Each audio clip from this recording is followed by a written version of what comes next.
Si vous avez voyagé en Écosse, il a dû vous arriver ceci. Après une journée longue et fatigante, comme l'est une journée dans les montagnes, vous êtes sorti au soleil couchant de quelques gorges sombres, et les derniers rayons du jour vous ont permis d'embrasser de la vue la longue plaine de bruyères arides qui s'étendait devant vous, et au-delà de laquelle vous attendait votre gîte. À peine, en jetant les yeux à droite et à gauche, avez-vous remarqué l'horizon.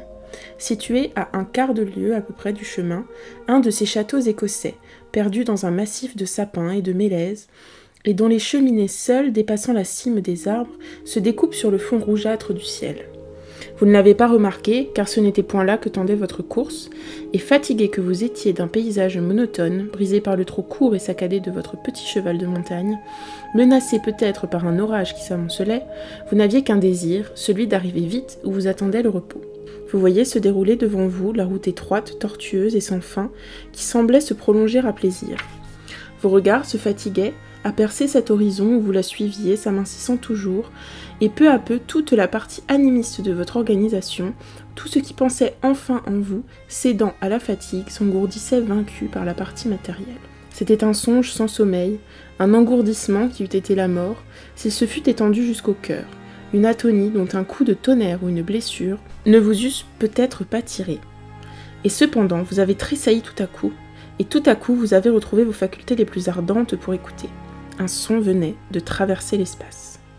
Ce son était si faible qu'il sembla se perdre à quelques pas du chemin, mais il était en même temps si pur, si suave, qu'il avait été chercher tout ce qui restait de vivant en vous, et qu'au fond du corps engourdi, il avait trouvé l'âme.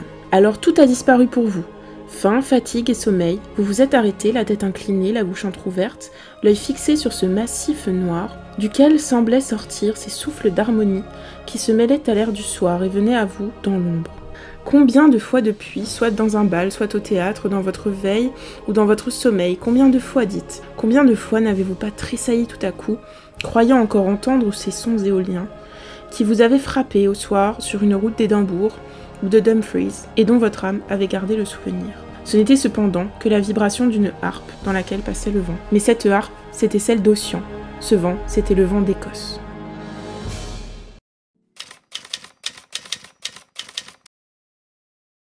Hello tout le monde, ça y est, c'est le grand jour. Aujourd'hui, je pars à Édimbourg. J'en reviens pas. Je suis choquée que ça arrive vraiment en fait. Je pensais vraiment pas au début de l'année que je finirais par y aller cette année. Je suis trop heureuse. Mais bon, bref, je commence à être un peu excitée. Et bizarrement, je suis pas trop stressée. En général, les longs voyages comme ça, enfin long, c'est pas beaucoup d'heures d'avion, mais il y a le bus, il y a... Enfin voilà, les gros voyages comme ça où il faut aller à l'aéroport, prendre l'avion, ça me stresse beaucoup. Mais là, je suis pas trop stressée. C'est peut-être aussi parce que je serai toute seule que du coup, je panique pas trop parce que je peux m'organiser un peu comme je veux. Je vais partir tôt. Là, il est 11h11. Je vais partir, je pense, vers 12h30, un truc comme ça. Là, je viens de finir la vidéo de la semaine prochaine. Elle a presque fini de s'exporter. Donc vous aurez une vidéo le week-end prochain pendant que je suis à Édimbourg. Je sais pas s'il y aura quelque chose le week-end d'après parce que en fait je vais à Helsinki dans la foulée. Je repasse par Paris et je me renvole le lendemain pour Helsinki. Et j'avoue que cette semaine j'ai pas pris le temps de faire une troisième vidéo. Et je sais même pas si j'aurai le temps de la monter de toute façon. Donc le programme maintenant c'est que je vais finir d'upload cette vidéo. J'ai fait la vignette donc j'ai juste à remplir la description et tout ça et à la programmer. Et ensuite, je vais manger un bout. Je vais vérifier que toutes mes affaires sont prêtes, que j'ai tout ce qu'il faut, le billet d'avion, le passeport, des slips, des chaussettes, tout ce qu'il faut pour voyager. Et une fois que j'aurai mangé, je pourrai tout doucement y aller. J'ai trop hâte. Je pars 10 jours, mais j'ai pas pris une grosse valise. J'ai pris juste un bagage à main et un sac à dos. Parce que... j'avais pas envie de payer pour une grosse valise, surtout que j'arrive à mettre mes affaires. Donc je prends 2-3 pantalons et puis plein de hauts et des slips et puis j'ai une trousse de toilette et ça fera l'affaire. Et puis pour la caméra, j'espère que le son ça ira parce que je vais pas emmener le micro. Je sais pas si je vais énormément vous parler quand je serai là-bas, je vais surtout filmer dehors et tout ça, donc ce sera des plans muets. Donc je sais pas si c'est indispensable et ça m'évite aussi d'emmener la grosse sacoche de l'appareil photo, je vais pouvoir le glisser dans mon sac à dos. En tout cas, j'ai trop hâte de partir. C'est trop cool. L'Écosse, c'est le voyage de mes rêves depuis des années.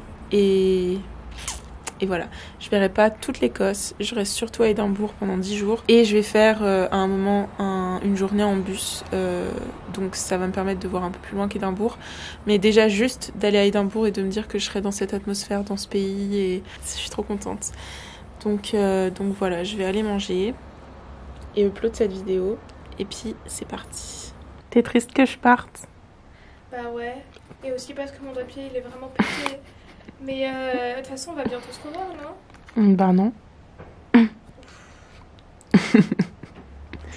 Bah l'année prochaine je déménage en Écosse en fait.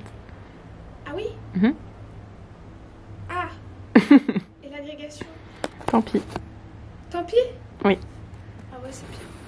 Bon bah moi je vais vivre dans une ferme. Avec des chevaux partout. Moi je crois que c'est mieux. J'abandonne tout.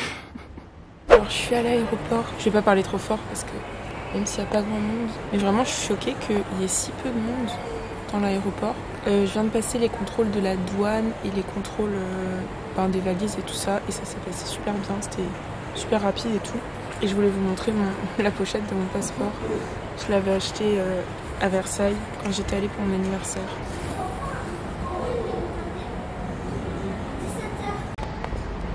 J'ai trop hâte d'arriver.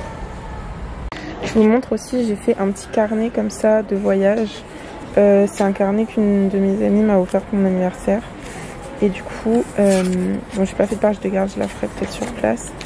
Et en fait, dedans j'ai fait la liste des choses emmenées, des bucket lists. Ça c'est pour traquer, pour suivre un peu ce que je dépense.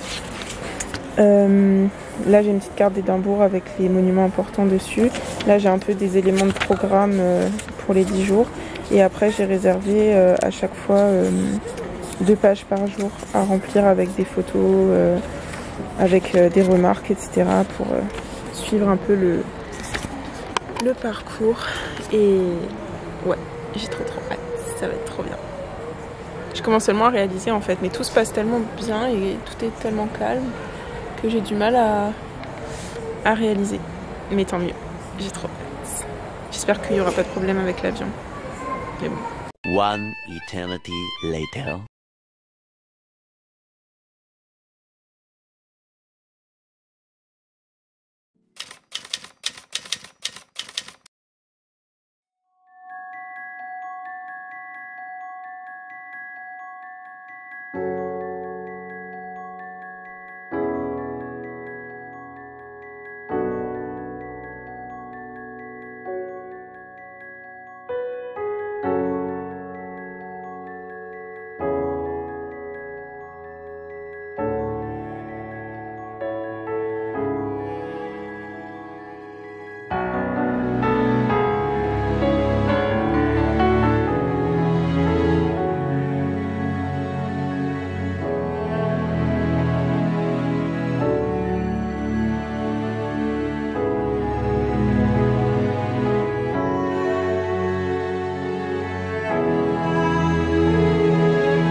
J'ai enfin un petit moment pour vous parler, où il y a aussi pas trop de monde. Là je suis dans la cuisine de l'auberge.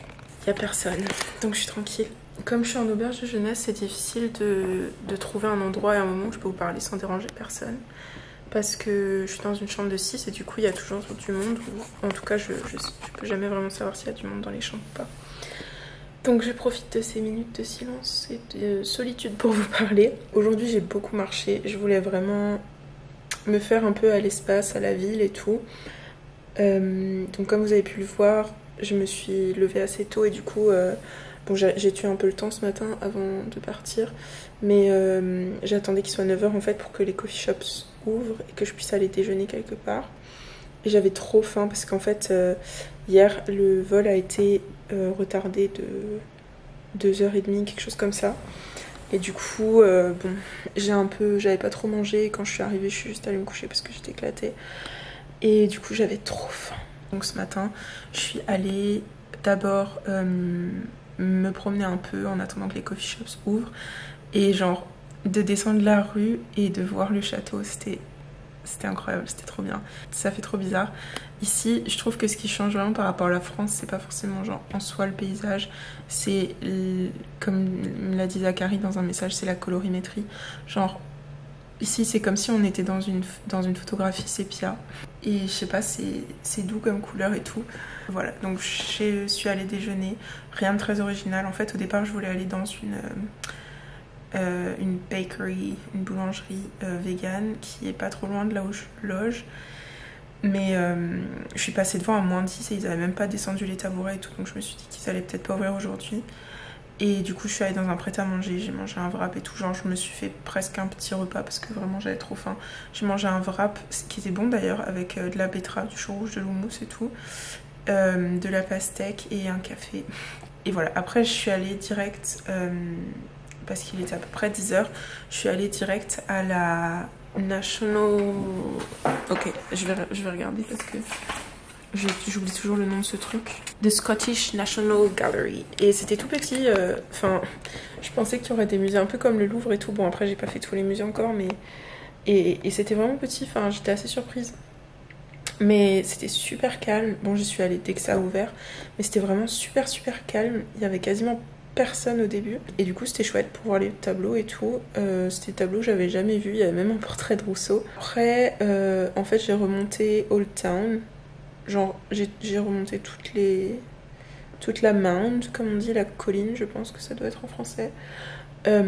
C'est assez escarpé, enfin, ça fait les jambes et les fesses. Quand je suis arrivée en haut de The Mound, j'ai entendu les cornemuses. Et du coup, je me suis précipitée vers... dans la direction où j'entendais les cornemuses.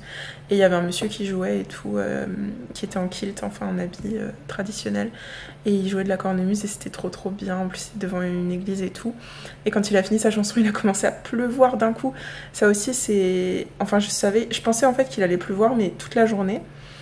Alors qu'en fait, c'est 15 minutes grand soleil, 25 degrés, 15 minutes, 10 degrés, pluie. Donc... c'est assez surprenant. Et du coup, je suis allée me réfugier sous un passage. On était genre plein de touristes et de gens sous un passage. C'est rigolo parce que du coup, toutes les 10 minutes, les gens ils sont obligés de s'arrêter sous un abri parce qu'il fait que de pleuvoir et de refaire beau et de repleuvoir. Et donc ensuite, j'ai remonté toute la Royal Mile. Sur le chemin, je me suis arrêtée dans le Writers Museum. En fait, c'est un musée où il y a un étage qui est dédié à chacun des 3 grands auteurs écossais. Donc en bas c'est Stevenson, Walter Scott et Robert Burns. Et c'était vraiment marrant comme c'était dans une espèce de maison, enfin une espèce de tour. Et il fallait monter des escaliers escarpés et entortillonnés et tout. Enfin c'était trop marrant. Mais c'était aussi tout petit. Mais c'était vraiment sympa. Et du coup après ça m'a donné envie de lire ces auteurs et tout. Et je me suis dit que je pourrais peut-être me prendre un livre à lire ici, et du coup j'ai acheté quelques poèmes de Robert Burns. Donc ça c'était la suite du voyage d'aujourd'hui. Je suis allée chercher une librairie et en fait ça m'a emmenée tout à l'est d'Édimbourg. Je sais plus comment elle s'appelait, mais c'était gigantesque, il y avait 2 étages et genre trop beau avec des escaliers comme ça, enfin pas des escaliers, des échelles contre les murs et tout. Oh, c'est trop beau. Et je me suis pris ce livre du coup.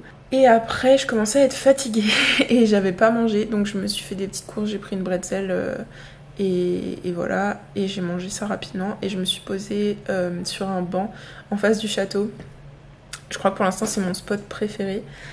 Et je me suis posée là et j'ai lu et j'ai écouté de la musique et tout et j'ai regardé le paysage et il faisait beau en plus donc c'était vraiment chouette. Et c'est quelque chose que je fais jamais à Paris, genre me poser 2 heures dans un parc toute seule parce que à Paris on se sent pas très safe dans les parcs je trouve, pas tous mais souvent je me sens pas très safe et ici c'est vraiment tranquille par rapport à Paris. Enfin, après j'étais vraiment éclatée donc je suis rentrée à la maison, j'ai regardé TikTok pendant 1 heure et j'ai fait une petite sieste et après je me suis dit bon faudrait peut-être quand même que tu manges parce que depuis le petit déj, même qu'ici c'était un bon petit déj, j'avais rien mangé. Du coup je suis allée au supermarché, il y a un Marks & Spencer pas loin et en fait j'y vais pour, je sais pas, il devait être 8h40 un truc comme ça. Et au bout de 5 minutes que je suis dedans, ils me disent le magasin va fermer dans 10 minutes. Mais je dis là, c'est pas possible. Les supermarchés, enfin pas à 19h quand même, on est dans une grande ville, enfin une capitale quoi. Et ben si. Ok, je croyais qu'il y avait quelqu'un qui descendait donc j'ai arrêté. Oui, donc je suis allée faire des courses et je me suis pris... Bon, je les ai trouvées vraiment à la dernière minute, maintenant je sais où elles sont. Enfin, où sont les plats cuisinés vegan. Mais du coup, je me suis acheté des lasagnes vegan. Genre, j'en ai eu pour 4 €, un truc comme ça, et c'était trop bon. Et j'ai acheté de quoi faire un petit déj aussi demain. Demain matin, je vais au château d'Édimbourg et il disait que la visite était assez longue, surtout que j'ai pris le pass pour tout faire. Donc je pense que je vais pas sortir de là avant 14h, 15h. Donc je mangerai un bon truc à 15h et puis je me reprendrai un petit truc au supermarché le soir. Il y a une dame qui vient d'arriver, elle avait besoin d'aide parce que elle est au 4e étage, la pauvre, et elle a une valise et tout, et il n'y a pas d'ascenseur, je crois. Oui, donc voilà, c'était une bonne journée, j'ai fait 20 000 pas. Je suis en train de faire mon carnet de voyage.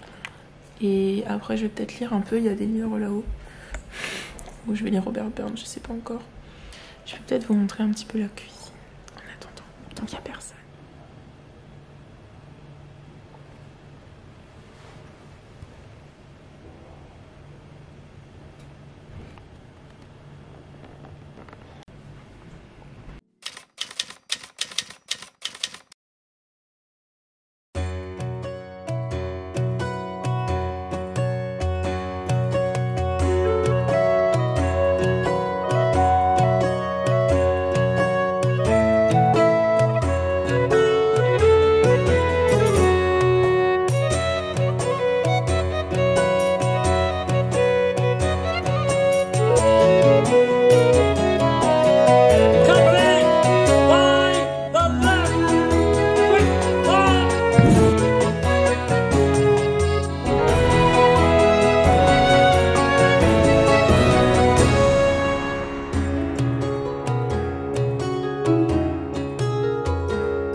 Hello tout le monde, c'est le début de l'après-midi. Juste ce matin j'étais au château d'Édimbourg. Je vais pas trop parler parce qu'il y a vraiment plein de monde et je stresse encore un peu. Là d'ailleurs je suis cachée derrière un arbre.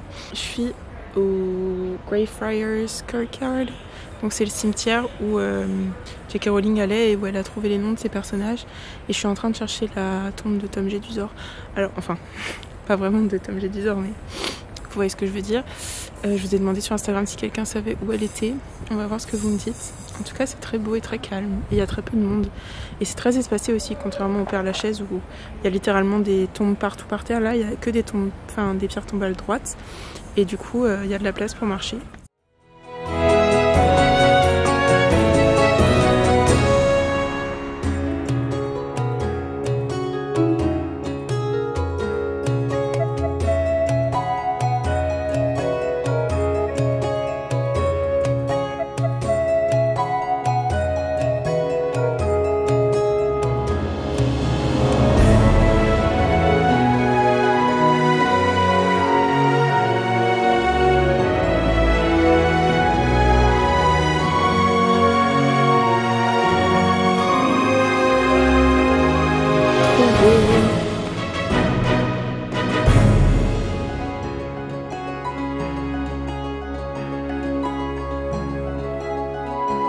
En tout cas, je suis choquée parce que je me sens tellement en sécurité ici. Je sais pas, c'est tellement plus calme qu'à Paris. Là, je suis posée, tranquille.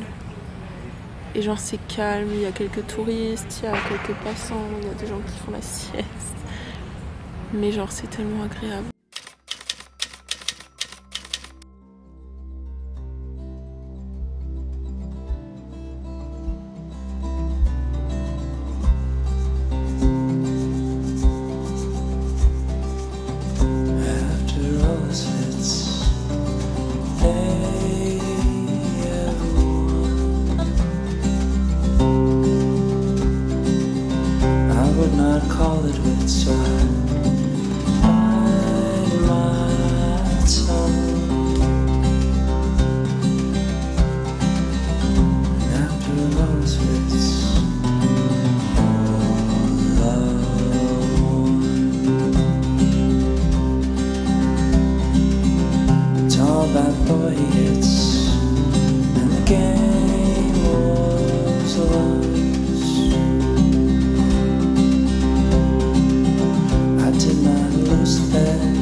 Ce matin, j'ai un peu pris le temps, il est 13h là. Avant, j'étais posée dans mon café, j'avais trop besoin de café, ça faisait des jours que j'en avais pas bu et je suis fatiguée.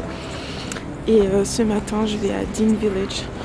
Pour ça, j'ai dû marcher à l'ouest d'Édimbourg pendant, je sais pas, ça doit faire un quart d'heure.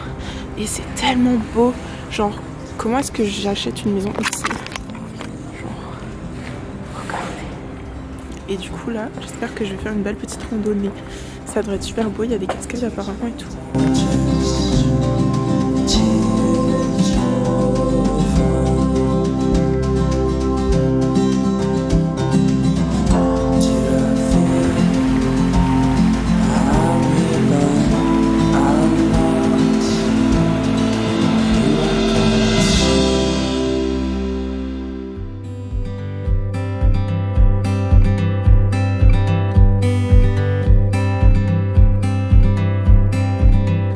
Darkest night, I called your name. In the darkest night, I needed you most, and that's when you came.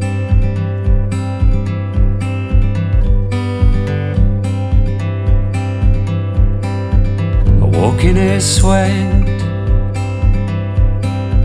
soaked to the bone. I woke in a sweat. I needed some love and you gave me home. crois que là je suis plutôt dans un quartier résidentiel. En fait j'essaye d'entrer dans le Green Cemetery et je suis passée par le parc de d'un musée et la petite porte en ferraille était fermée. Du coup je fais le tour.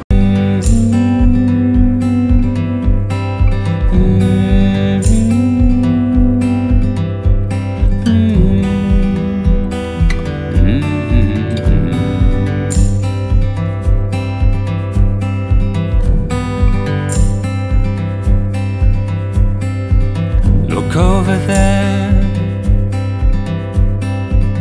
ain't she sweet? Look over there, that woman standing there is all I'll ever need.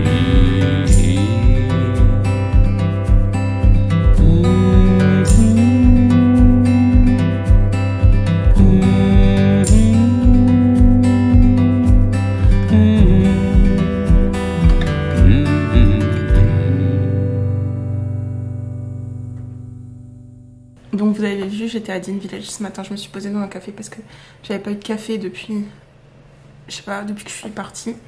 Et j'en avais besoin parce que je suis vraiment fatiguée. J'ai du mal à dormir, c'est fou, mais 1 heure de décalage horaire, on les ressent. Parce que je me lève, du coup, ici, il est 6h15 au lieu de 7h15, mais du coup, les journées sont un peu longues et je suis fatiguée. C'était une bonne journée, c'était trop beau, Dean Village et tout. C'était des quartiers un peu résidentiels où il y avait personne, mais vraiment personne dans la rue. En réveillant, j'ai regardé l'épisode 8 de Stranger Things parce que j'étais encore réveillée 10 ans à l'avance. J'ai regardé l'épisode 8, c'était trop bien et je me garde l'épisode 9, le dernier, pour ce soir. En plus, il dure 2h30, donc ça va me faire un bon film. Je pense que je vais pas manger trop tard, genre je vais me faire à manger vers 18h30, un truc comme ça. Et comme ça, vers 19h, je peux lancer le film et dormir. Je pense que demain, je vais rester tranquille le matin. Parce que juste, je vais pas tenir toute la semaine, mes jambes elles sont en PLS et mes pieds aussi. Donc demain je reste tranquille, demain après-midi je vais voir le Roi Lion. Donc en fait je vais peut-être pas vlogger grand chose. Le soir après le Roi Lion j'irai sûrement sur Calton Hill. Donc là je vous emmènerai avec moi et je pense que je finirai le vlog demain soir, le premier vlog. Dimanche après, ce sera à peu près la moitié du séjour déjà. Et dimanche c'est la journée Outlander, donc ça peut être bien de commencer là-dessus. Le deuxième vlog. Je pense que je vais en faire que 2. Du coup, j'étais à Waterstone ce matin. Il était gigantesque le truc, il faisait 3 étages. Il y avait un café dedans. Et j'étais jamais allée, je crois, dans un Waterstones, ou peut-être quand j'étais allée à Londres, mais c'était pas aussi grand. Et c'était il y a longtemps, donc je me rappelle pas trop. Et genre, il y avait plein de livres qui me faisaient envie, mais bon, déjà, de 1, je peux pas trop me charger parce que sinon, je vais devoir laisser des trucs à l'aéroport, vu que j'ai qu'une petite valise et un sac à dos.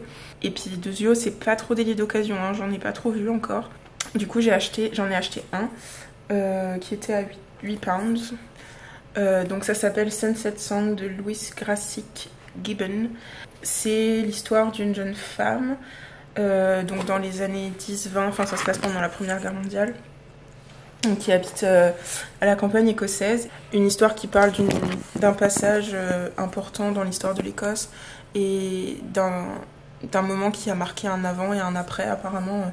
On ne sait pas trop ce qu'ils ont vécu pendant la Première et la Deuxième Guerre mondiale, les Écossais, et c'est assez intéressant en fait.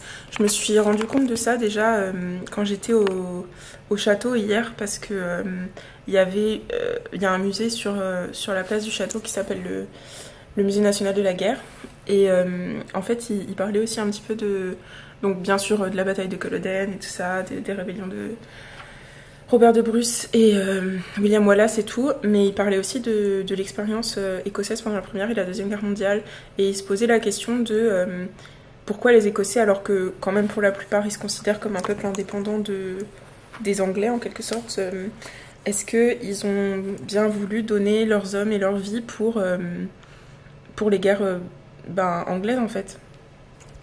Et j'ai trouvé la question très pertinente et très intéressante. Et voilà, du coup j'ai pris ça parce que je me suis dit que ça me permettrait peut-être d'en apprendre un peu plus sur cette période-là de l'Écosse que je connais pas du tout. Demain, je vais voir le Roi Lion. Donc ça va être chouette, une petite pause comédie musicale dans cette semaine de musée et tout. Ensuite, dimanche, Outlander. J'ai trop hâte de voir un petit peu le paysage autour de d'Édimbourg et de sortir un peu de la ville pour voir un peu autre chose. Ça va être trop bien, je pense. Franchement, je pense 10 jours, c'est pas trop pour faire Édimbourg. Hein. En se laissant un peu le temps, quoi. Et sans rusher trop, je pense que ça suffit. Après, je perds pas mal de temps en marchant, mais d'un autre côté, je voulais vraiment voir la ville et du coup, je préfère marcher, surtout que c'est pas si grand. Là, du coup, je vais lire un peu en attendant qu'il soit 18h30. Et ensuite, je me ferai à manger et ensuite, je regarderai Stranger Things.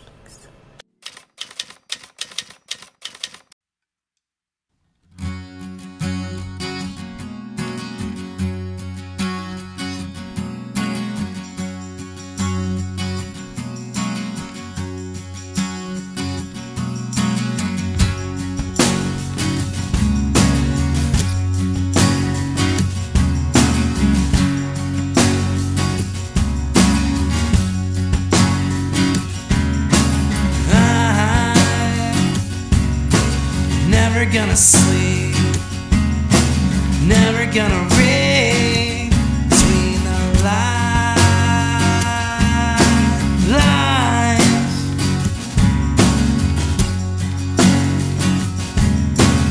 I'm never gonna leave, never gonna clear my mind.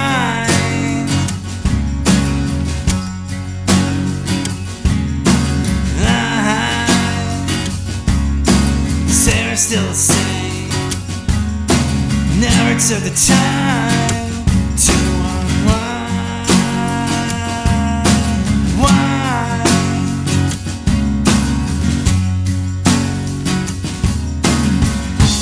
Coming close, coming close. It's been a while, my friend. Close, coming